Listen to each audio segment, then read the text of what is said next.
Breaking news! Tori wey don burst break, Tori wey don burst scatter for ground. We don hear from people wey sabi wetin dey happen say the 30-day podcast marathon don end today. Dem call plenty people o, but na few dem pick. Out of almost 500, na like 190 still dey o. Omo, it wasn't easy, but if you were able to keep up with this, there is no vocal routine you can't undergo. You didn't just learn diction here, you learned consistency and more. This is the final day of this session, but diction has many more aspects to explore. The only way to master them is through experience, meaning that consistent practice will lead to steady progress. Next year is full of exciting opportunities for us, but as we discussed, we have to find a way to fund our work or get sponsors to support us. We will continue this conversation in our community and explore our options. Nigerian-born Cross Rivers Bayelsa indigenous, prolific jazz singer, vocal coach, composer, songwriter, and homemaker Jazzsari Asari Otuadeoye is a focused woman with a mandate to raise singers who are well-versed in the art and act of singing. Her ability to captivate her audience with her 4-octave range tenor voice and her rich blend of jazz and soul makes her performances so lifting and unforgettable. Since she started training singers in 1994, she has worked with a significant number of individual groups and choirs, both within and outside her residential community in the capacity of trainer, consultant, and mentor. These singers include Ebiere Ohochukwu, Wari and KD Number, Kwere Omaiku, late, Mufon Epo, life coach, Simi Dakolo, Samsung, Freke, the DNA Twins, The Voice Nigeria, Stephanie, New York City Winnie Music, Bola Edwards, Gramawura, Atricia Sings, India, Tiara Dawn, USA, but mention a few, and also trained over 500 plus church choirs to her credit. She has been privileged to share the stage with the major gospel acts from home and all over the world. Her single titled Yude Campe was released in March 2020 and has gained global attention, while her past 13-track album Different was released in 2003 and enjoyed more airplay in the USA than any other country. She has also performed in some major events such as CHOGM 2003, Calabar Festival 2004, LNG Awards Night 2005, Rhythm and Sax Classical Festival 2011 and 2013, Stage 2011, Bayelsa International Jazz Festival 2018, but to mention a few. She's currently engaged as vocal coach on The Voice Nigeria, The Voice Africa, Nigerian Idols, and is one of the coaches of the 200 City Choir. Rising from her years of experience as a singer and trainer, she is frequently incorporated as judge over many competitive events in the country. Most prominent is God's Children Great Talents GCGT auditions at Abuja 2016. Beyond her commitments to spiritual affairs, she made a mark as a worthy ambassador in the secular world. Prior to her being a church administrator for House on the Rock Church in Enugu, she was a well-known composer in events. She has hosted events for organizations which include Galaxy Backbone, Digital Africa Conference and Exhibition, and INC. She went on to be a client service executive at a major event management company, Red Safari Limited, Abuja, where she played many key roles in committees of major functions in the private and public sector. When the spotlights are not on her in her quiet moments, she is an artist who loves to draw and paint landscapes. She cooks and is an ardent reader. She is an experienced and certified editor and proofreader for innumerable Christian authors under a pseudonym. She studied French at the University of Uyo, married and blessed with 3 beautiful and lovely daughters. They currently reside in Lagos.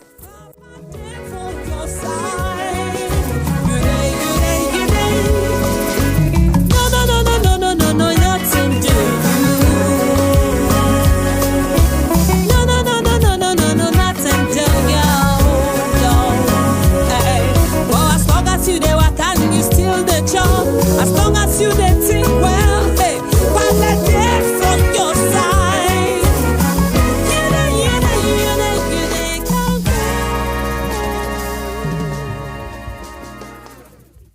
This is Jazzsari taken Diction for Africans. Does it matter? Diction in Africa, does it really matter? This question would entertain a yes and no response because it all depends on perspective. Yes, it matters because majority of the songs we sing as Africans has the colonial influence. What I mean by that is most of our songs, most enjoyed, most performed songs are in English, a borrowed language, and it will be very weird to start pronouncing the words of another man's language in the way we deem fit, in the way not comprehensible by the originator of the language. So yes, we have to, put our diction in place to ensure that the original owners of the language understand what we are singing. And then aside from that, it communicates with a broad crowd that understand the same language. And then the no aspect of it is because you don't need to be exact. You need to bring in your feel. Your mother tongue interference has its color, has its own flair, and gives it a natural tone.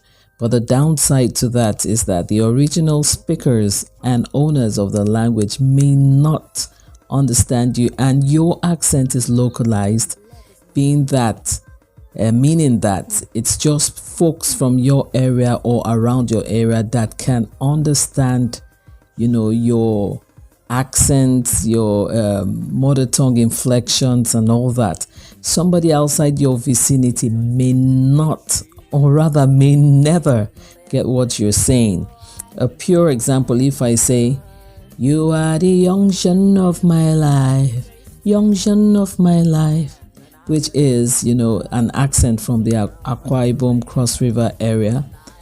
Somebody from the north who doesn't understand that this is the accent of the Akwa Cross people would be like, what in God's name is Yongshan? Yongshan. He has never heard of it before. That accent is strange to him. So you see, it's better, a whole lot better, when you have a cut across accent by studying and pronouncing words with the right diction of the language. So when I say of the language, I mean it's not necessarily just for English. If you're singing a song in Igbo, it should have the Igbo accents, the Igbo weights, inflections, bends, turns, and everything that the language requires to pass a message. It goes for every other language. Every language you're singing in should be exact. The diction should be as the original speakers and owners of the language would perform it. So generally, diction should be adhered to, should be respected, not just for the English language. For every language you get to perform, stick to what it is, stick to what will be understood by both the speakers and those who share the language. Don't go out like going to say King of Kings and Lord of Lords. That's an absolute absurdity. I mean, it's crazy. King of Kings and Lord of Lords, there are no R's in King. It's King of Kings. So diction is important for to pass the message and then to communicate. Passing the message is communicating, to pass the emotion through communication that is established.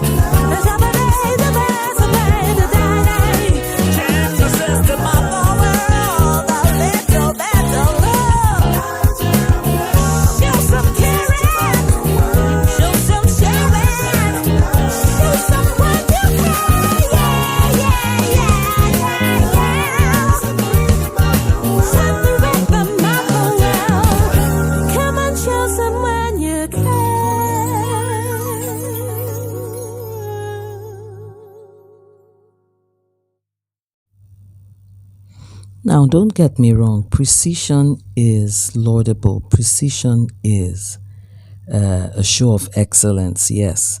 But when it's done to a point where you are almost being mirror imaging. Yeah, let me say that, mirror imaging somebody trying to speak exactly like the person. Note this: you can never be that person. You will only be a second fiddle or just an image. You can never get it completely. Now, when you get it completely, it's maybe you were born or bred there. Okay, but you should just pronounce your words, especially when you're singing.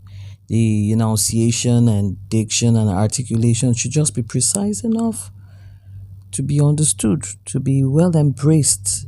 You understand? So, going the extra mile to like get an accent or try to be like an American, it really doesn't do anything to your singing, because no matter how much you try, you will never be them except you grew up there and you've been well influenced.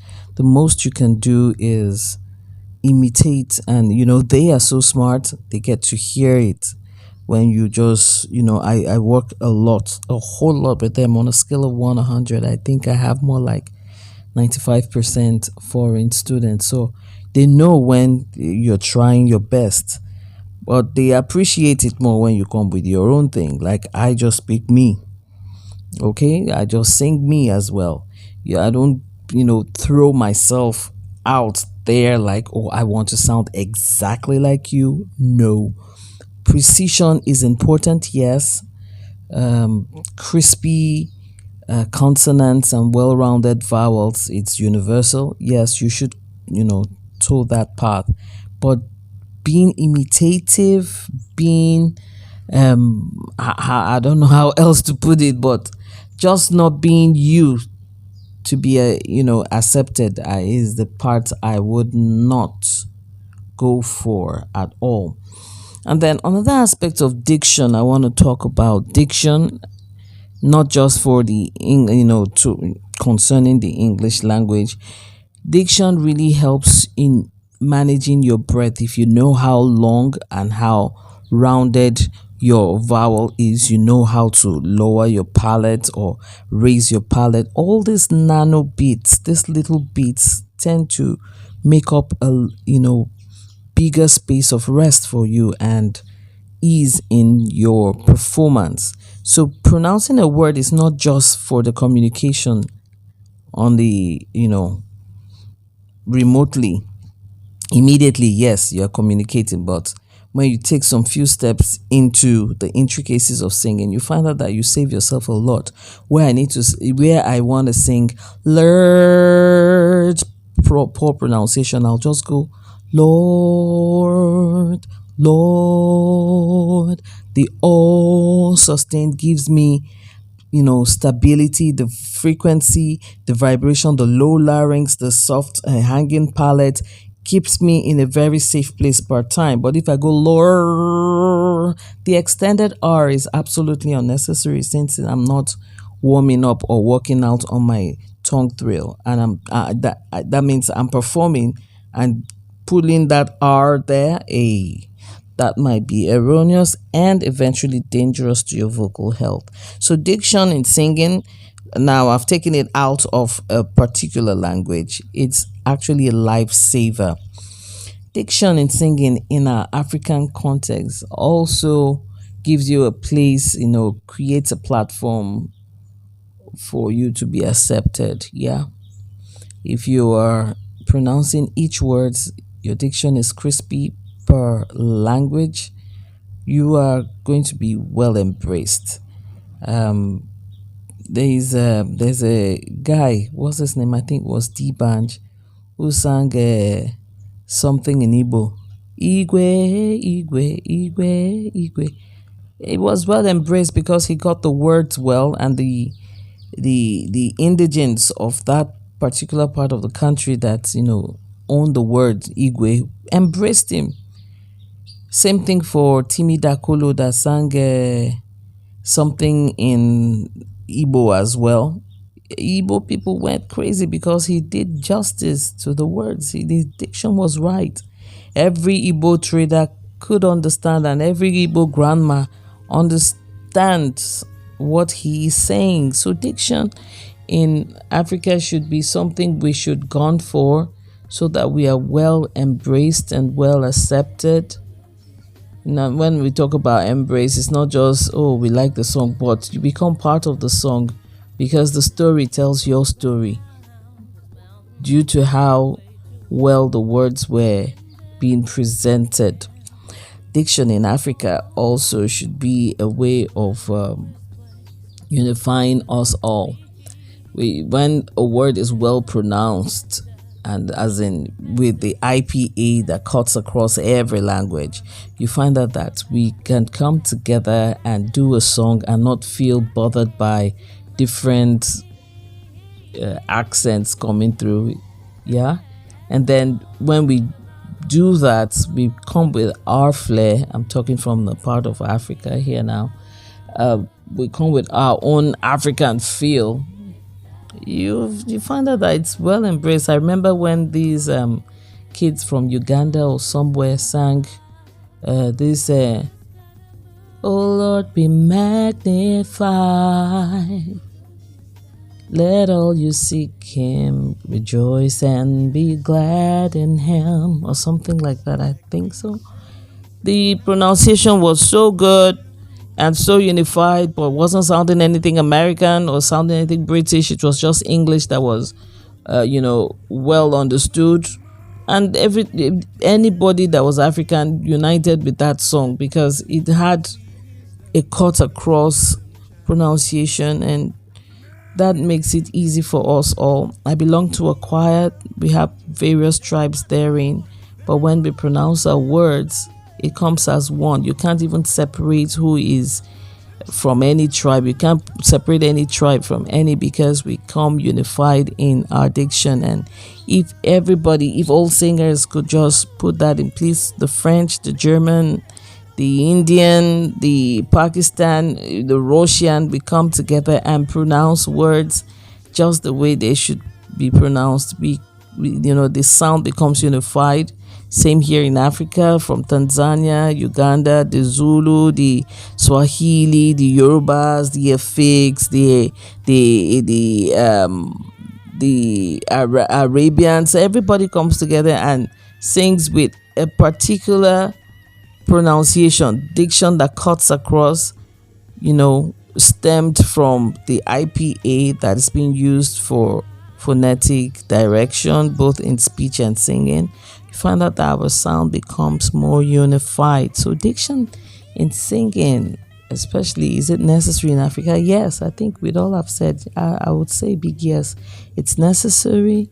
But then the part that we should be careful of is that part that requires us to be like imitative, and you start singing King of Kings and Lord our Lord, imitative, or an overkill, overdoing it, adding what isn't there just to sound like. No, those are the down parts and should be excluded from our singing journeys. Oh, well, that's all I have for you today. I hope I made a little sense. If I didn't, I'm sorry. If I did, goody. See you another time.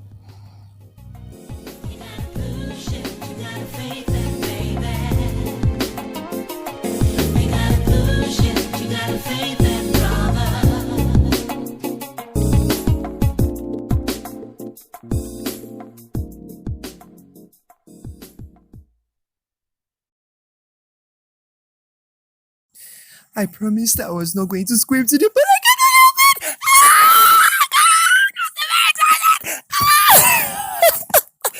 God! Guys, I am super excited. It's day 30. Gosh, I never imagined it could be this possible. That's just kind of person I am. I'm actually very spontaneous. I can just wake up one morning and just decide I'm going to do something, and I will do it. I just woke up one morning and I said, no, I'm going to teach this show for the next 30 days and I'm going to have it done. I didn't ask anybody. I just went to my editing app, started creating a flyer, and here we are. I am super excited. I can't help but scream. Gosh! Hope you know this is not the end. Your musical journey, your musical adventure is still before you. You still have quite a way, I won't say a long way, but you still have quite a way to go. Diction is just one part of the fundamentals. There's still breathing, there's still posture, there's still resonance, there's still agility, and there's so much, guys. But that's what makes singing so beautiful. That's what makes vocal training so beautiful. The joy of the process going from one stage to another. I'm telling you, it might take days for you to improve massively. It might take months for you to improve massively. It might take years to work on some skills. But guys, keep showing up. One thing I learned from this 30 day of podcast is to keep showing up. I actually drafted like topics I wanted to teach, and I was like, okay, I'll teach this topic today, teach that tomorrow. But as the journey progressed, I realized this was not going to work. I have to teach something fresh every day, something out of the box every day. I didn't know how this was going to be possible, but I just did it. I woke up every morning. I have to brainstorm. I brainstorm sometimes almost throughout the day, record in the night, sometimes wake up very early hours of the morning to record, edit, did graphic works, everything all by myself, and it worked. I actually succeeded. This means you just need to keep showing up. You will make progress because every day I kept showing up. I did not give up because there are some days, trust me, I do not have data, I do not have inspiration. Some days I just want to throw my phone somewhere and just I don't do anything. But guys, I kept showing up. You need to keep showing up. Your voice is not as good as you want it to be right now. You're not singing on perfectly. You are. It seems like you're walking in a circle and there's no improvement. But guy, you need to keep showing up. Keep showing up. It will get better. Mama Jazzsari said something today, although not in this podcast, but in the meeting I just attended. She said something that has given me another mental shift, another quantum leap. She said, keep faking it till you make it. This might not apply in every situation, might not apply in some places, but guys, when it comes to vocal training, it does apply. Some of you have a voice in your mind, just like I do. Your voice in your mind is you're Kim Boyle in your mind, but outside it's not yet so.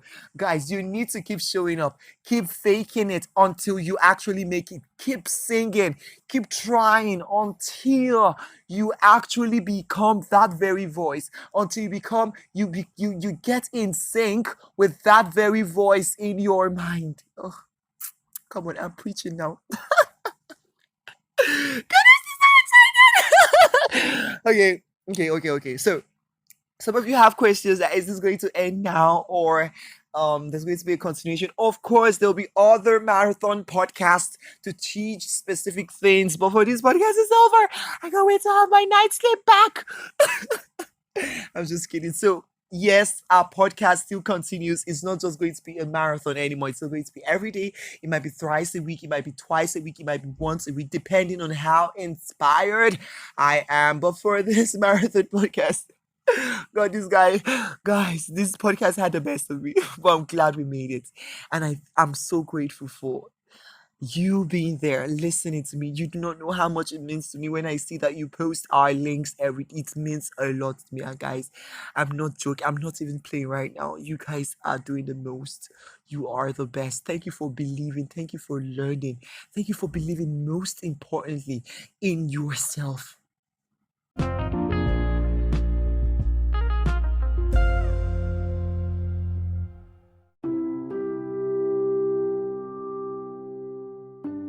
The journey of 1,000 miles, they say, begins with a step.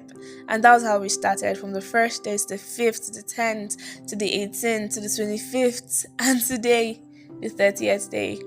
I mean, let me tell you something that we don't always say. So there was this day, I think it was a Friday, I was working. I got back from work. I had a full-blown emotional breakdown. Like, I was so scattered, so to speak. I literally cried on my bed. Not because they broke my heart or something, but I just felt tired. Like, I was mentally stressed, and I laid on my bed and I cried. I finished crying, my head was spinning me, my eyes were red, and I remembered I had not done today's outro. I had to pick up my phone, record, and I even laughed.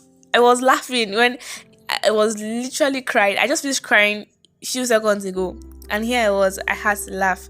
Like, we put so much effort into this, and the joy is that we received responses. To all of you that remained, we are so grateful. You are amazing. This is not all there is. This is just the beginning. This is just the beginning. There's still a whole path for you to explore.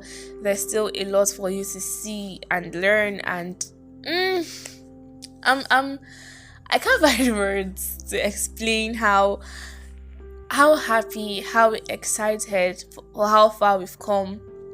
It's so deep for words. There are times that I post my motivations, those things I do every day, and I myself need to hear something like that. Like, I need to hear somebody telling me, Jimmy, you've got this. Okay, Jimmy, you can do this. Face today with a smile. Don't let anybody. And me, I'm like,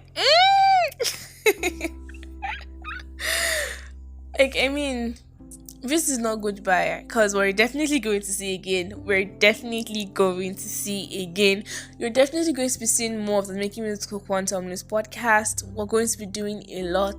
We're going to still have a lot. And I'm so grateful for this community that we formed.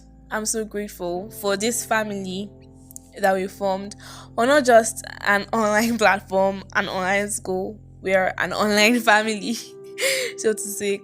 Like, we love you guys so much, and it's been my privilege to be able to anchor this with Coach Worship and every other amazing person out there. Like, to you, singer, you are amazing. You are wonderful. You are beautiful, and your voice is unique. Don't let anybody, don't let anything put you down, okay? Rise up. Keep your head above the waters. You've got this. You can do this.